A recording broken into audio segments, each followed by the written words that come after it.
आदरणीय नाथाभाऊ शेवाळे साहेब, अन्यायग्रस्त सर्वसामान्यांना न्याय मिळवून देण्यासाठी उभारलेल्या आंदोलनातून पुढे आलेलं एक उमद नेतृत्व, एक अतिशय सामान्य शेतकरी कुटुंबातील जनता दलाचा धडाडीचा कार्यकर्ता, ते राष्ट्रीय पक्ष असणाऱ्या जनता दल सेक्युलरचे महाराष्ट्र प्रदेशाध्यक्ष हे पद त्यांनी अतिशय संघर्षातून मिळवले.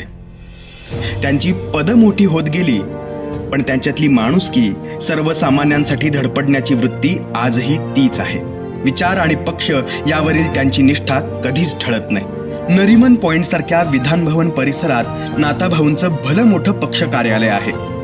फक्त शिरूरच नव्हे तर राज्यभरातील कानाकोपऱ्यातून माणसे या कार्यालयात हक्काने नाथाभाऊंकडे आपल्या समस्या घेऊन येतात.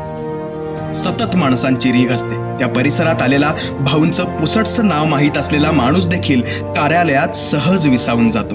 तिथल्या आपुलकीने त्याला मुंबईसारखं धावणारं शहर देखील आपलंसं वाटतं. लोकांना त्यांचे हक्क मिळवून देण्यासाठी नाथाभाऊंनी आजवर अनेक आंदोलनं केली. पीडित शोषितांसाठी आवाज उठवणाऱ्यांना ते सबळ पाठिंबा देतात, त्यांचा आधार होतात. आजही त्यांचं हे काम अविरत सुरू आहे. जणू काही हरवले आभाळ ज्यांचे, हो तयांचा सोबती, सापडे ना वाट ज्यांना, हो तयांचा सारथी. हेच त्यांच्या जगण्याचं तत्वज्ञान आहे.